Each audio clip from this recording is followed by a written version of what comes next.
नमस्कार, मैं चंद्रशेखर जोशी। देवभूमि टुडे में आपका स्वागत है।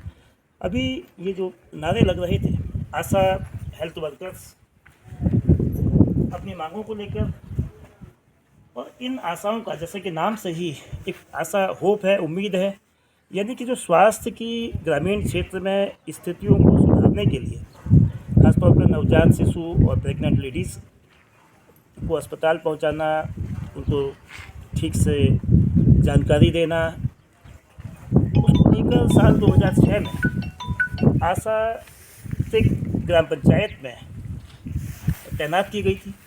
लेकिन एक बड़ी विडंबना है कि 17 साल से अधिक बीतने के बाद भी इन आशाओं को कोई इंसेंटिव के अलावा कोई मानदेय नहीं मिलता है। केवल प्रोत्साहन राशि के भरोसे वो काम करती हैं, लेकिन वो काम की जो सीमाएं हैं वो बहुत बड़ी है।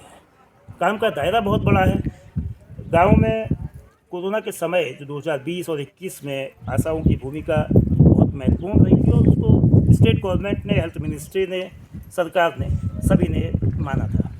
लेकिन जहाँ तक उनको सुविधाओं को देने की स्थिति है, वह बहुत ख़राब स्थिति में है।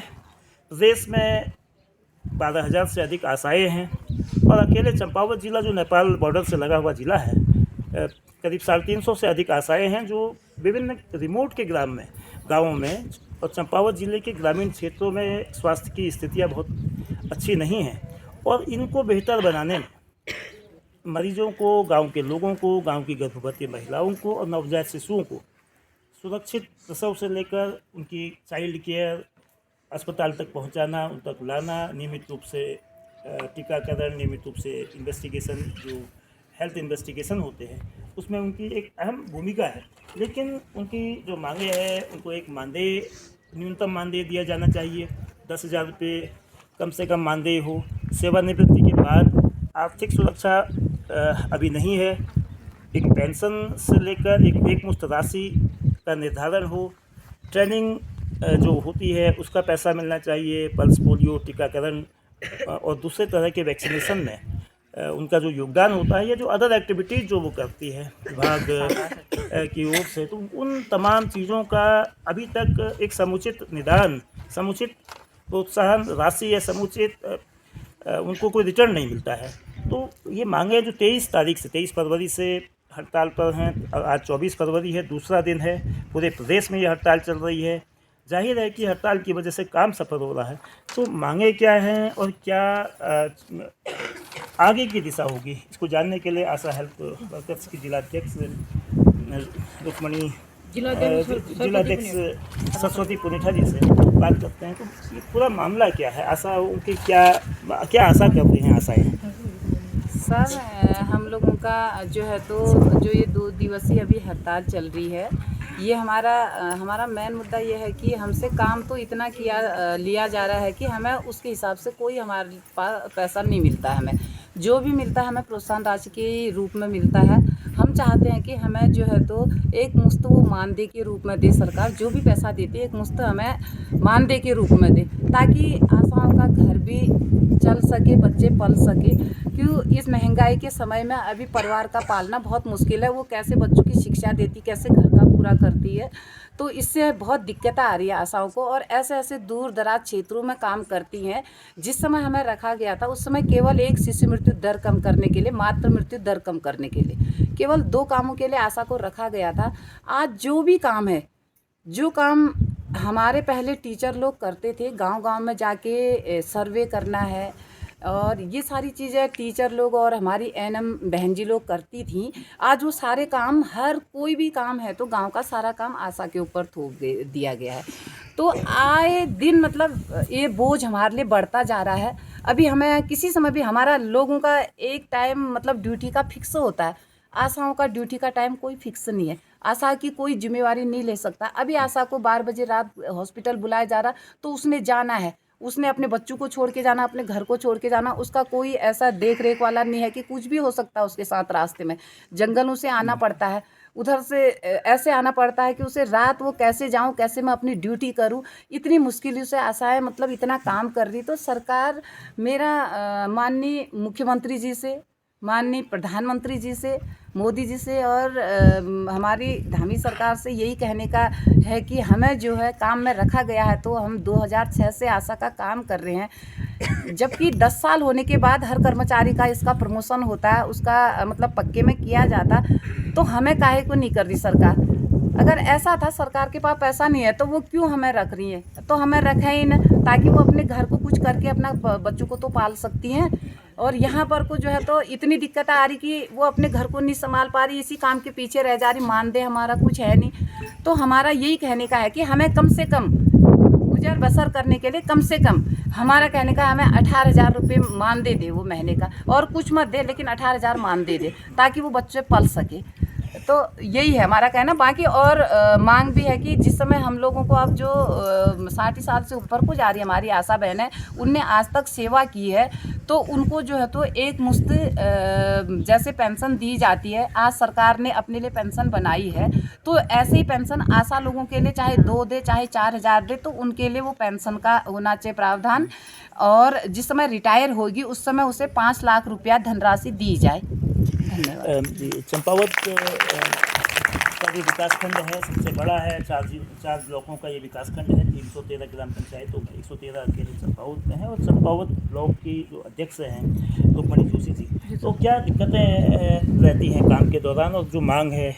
जी सर, हमारी मांग ये है कि हम ये सरकार से ये कह रहे हैं कि हमें टुकड़े टुकड़े में जो प्रोत्साहन राशि दी जाती है, वो प्रोत्साहन राशि हम बंद कर दी जाए और हमें एक न्यूनतम मानदेय के तौर पर हमें रखा जाए, क्योंकि हम भी अपने बच्चों को छोड़ के सर काम करते हैं। और हमारी आशा बहनें रात के 24 घंटों की ड्यूटी रहती है आशा बहनों की सर। रात में जैसे 2 बजे 2:30 बजे ऐसी आती है, कुछ आशा बहनें ऐसी होती है कि कितनी दूर से पैदल भी आना पड़ता है, जो जिनके साथ आती हैं क्या कहते हैं, जो जैसे गर्भवती महिला है, उनके पति किसी के शराब पिए रहते हैं सर। ऐसे माहौल में भी आशा बहनों को रहना पड़ता है सर। वहाँ हॉस्पिटल में भी उनके लिए कमरे की व्यवस्था नहीं हो पाती है, और मतलब वो लेडीज़ हैं, घर में भी उन्हें सुनना पड़ता है।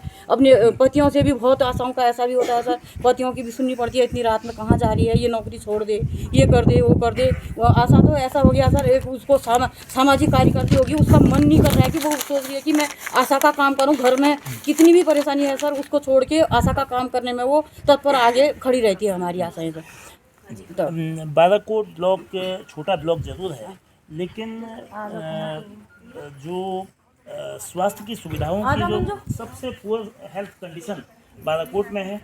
और बालाकोट की ब्लॉक के अध्यक्ष जो आशा हेल्थ यूनियन के मंजू जोशी जी हैं, तो क्या दिक्कतें रहती हैं? बालाकोट तो एकदम रिमोट ब्लॉक है, छोटा ब्लॉक है, कठिनाइयाँ बहुत होती होंगी, कैसे आप लोगों की मांगें हैं और कैसे काम करती हैं? जी सर, जैसे कि आपने अभी तक देखा कि अभी तक की न्यूज़ में हमारी जिला अध्यक्ष सरस्वती पुनेठी जी ने अपनी बातों को रखा है। सेम वही बातें हैं, उन्हीं बातों को बार बार क्या दोहराया जाए, क्योंकि 2006 की आशाओं में तब से लेकर के अभी तक 2024 चल गया ये, हमारी कोई भी बातें नहीं सुनी गई। जो भी मानदेय मिलता है हमें टुकड़ों के हिसाब से मिलता है, हमारा कोई मानदेय है नहीं।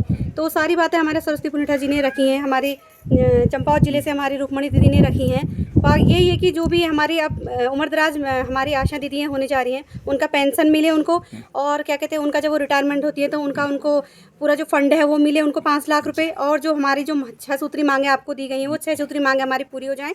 और बाकी क्या कहते हैं जो हमारे अभी तक का हमने काम कर रखा है, जो हमारा रुका हुआ पैसा भी है, अभी तक का बजट भी है, वो बजट भी हमें दिया जाए। और हमारे जो मानदेय है महीने का हमारा वो 18 से 15 के बीच में है। इन दोनों में से सरकार को जो ठीक लगता है वो हमें, या 18-15 के बीच में, इन दोनों चीज़ों में से हमें सरकार वो देने की कृपा करे। आप कुछ कहना चाहिए? जी सर। जी सर, नाम भी। जी मेरा नाम हेमा जोशी है, मैं चंपावत जिले से ब्लॉक उपाध्यक्ष हूँ सर। ये हम अभी हमारी जो सरोज दीदी हैं, इन्होंने भी सब बताई दिया है, और रुक्मणी जोशी दीदी हैं, इन्होंने भी बता दिया है। और मैं भी, हम सारी आशाएं बहनें ये भी कहना चाहते हैं कि सरकार जो हमें ये टुकड़ों में पैसा देती है, रुपया देती है, जो कभी 100 रुपये देती है, कभी 500 रुपये देती है, कभी 250 रुपये देती है, ये सब बंद करके हमें एक मुक्त निश्चित हमारा मानदेय करे। क्योंकि सरकार हमसे कह रही है कि हम एक आशा बहनें रीढ़ की हड्डी हैं, इसके बावजूद भी हम सारी आशा बहनें को अपने आशा के ऊपर एक असाधारण शब्द लगाना पड़ा है।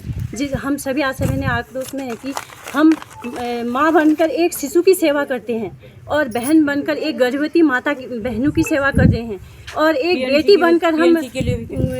बनकर हम बुजुर्गों की सेवा कर रहे हैं। इतना सब कुछ करते हुए भी सरकार हमारे बारे में कुछ भी नहीं सोच रही है। हम हमारी माननीय मुख्यमंत्री जी से हमारी यही निवेदन है कि वो हमारा एक निश्चित मानदेय करे और जब हमारे 60 साल हमें पूरे हो जाए तो हमें एक मुक्त धनराशि दी जाए और पेंशन का भी प्रावधान रखा जाए। हमारी सरकार से यही है। सर इसमें ये है ना सर, जैसे चंपावत में आशा है सर, चंपावत की आशाओं को ये है कि जैसे सभी किसी आशा की पीएनसी में हमें मिलता है 250 रुपये मिलता है सर एक विजिट करा हुआ। जैसे बच्चे होते हैं उसके 45 दिन 42 दिन तक हमने विजिट करना पड़ता है घर में, उसमें 250 रुपये आता है।